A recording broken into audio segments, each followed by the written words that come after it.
It's Don here from the board. Thanks for coming along and checking out this video. So as I'm moving through doing more woodworking and whatnot, I'm picking up more tools, and of course hopefully you would have seen some of the videos around some of the other tools that I've used so far, and actually making that 40% wrist rest.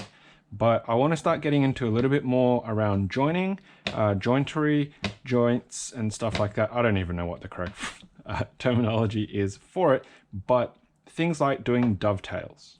So I managed to pick up this gentleman's saw from Marketplace for $5, but you can see it's in pretty terrible condition. It's very rusty, got a bit of pitting on it. The teeth seem okay, but I will need to get a triangle file so I can sharpen it, and also a saw set so I can set the teeth and the kerf. But what I want to do is I want to clean that up. So I've been able to discover that it is pretty much just push set into the handle. So we're going to take that part off, and I'm also going to attempt to get that ring off as well. We're going to set it in the tank. We're going to pour in some vinegar to help with getting that rust off before we clean it up, polish it and whatnot. And the second tool that I'll probably do a bit more around later as well is going to be this block plane. So this Bailey 130 that I also got off Marketplace or eBay quite cheap, because obviously you can see it's in not a fantastic condition. But right now, that will be later. We're just going to focus on one item at a time. So we'll get some vinegar into here. We'll come back after it's had a bit of a soak and see how it goes. So we'll obviously edit these bits together. We'll see you into the next bit soon.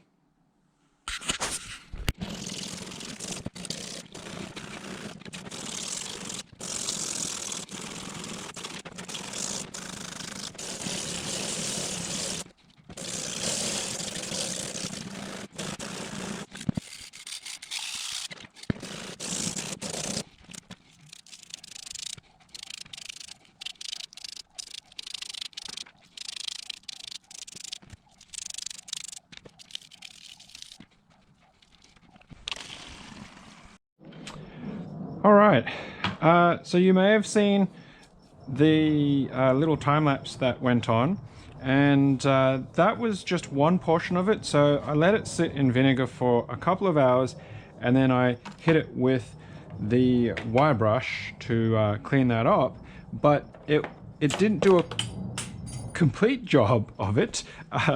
And so what I did actually end up doing is I did use some WD-40 and some 80 grit sandpaper, and then I went up to 600 as well to get rid of any bits and pieces that was loose. So you can still see there is still some of that on it, but it's a bit more, well, it's definitely cleaner, shinier.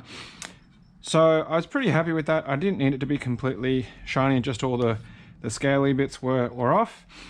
And I've now covered it with also my wax paste that I use.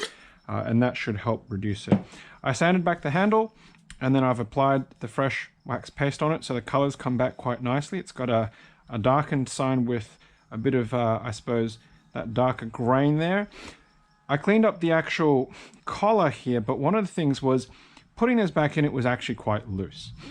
So what I've done now is, there's no glue or anything like that applied to it, but I've just put in 2 small wedges to the side there to help keep a bit of tension on that. It's definitely looking much better. I am pretty happy with how it looks in general now, and I think it could be you know, quite serviceable. Of course, keeping it clean, keeping it dry so that the rust doesn't reform on it is really important, and of course just wiping it down with wax paste or oil will certainly help with that. Now, this is unsharpened from when I received it, so the teeth are, you know, in a reasonable condition. There is definition there. I don't think any of them have really been too badly damaged or lost, although some of them are shorter than others. But what I've done is I've just clamped a piece of the pallet timber here, and I want to see how well it just does with a straight cut down to the actual back here, down to this the spine piece or whatever it's called. So let's just start a little bit of a a cut maybe. We'll see how that goes. And we'll see how many strokes it takes. 1, 2, 3, 4, 5, 6, 7, 8, 9, 10.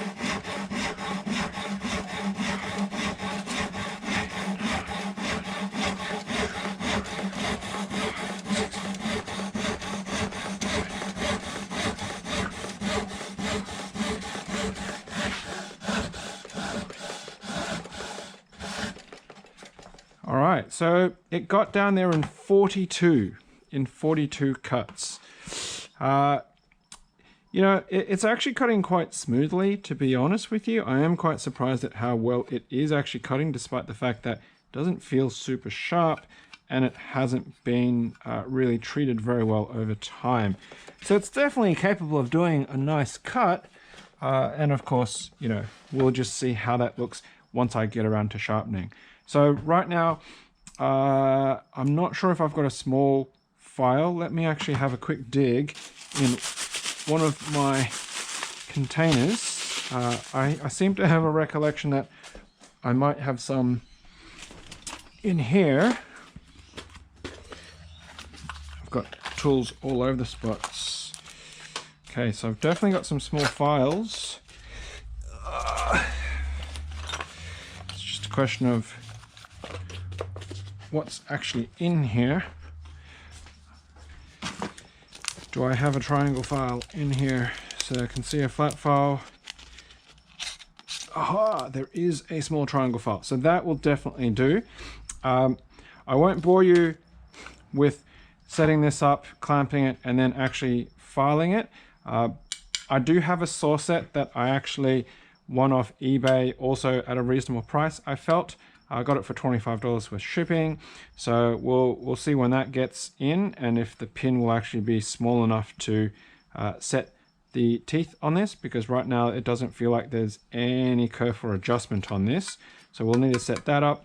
But once I do the sharpening and I use that saw set whenever it comes in, we'll come back and we'll check it out and we'll see if it can beat 42 cuts. So what we're going to do is we're going to write 42 on that side, and we'll see how that turns out when we do that comparison. All right, so hopefully the next bit of this video, when it cuts to it, is going to be this sharpened and set, so we can give this a go and see if it will beat 42 and by how much. We'll see you on the other side of the cut.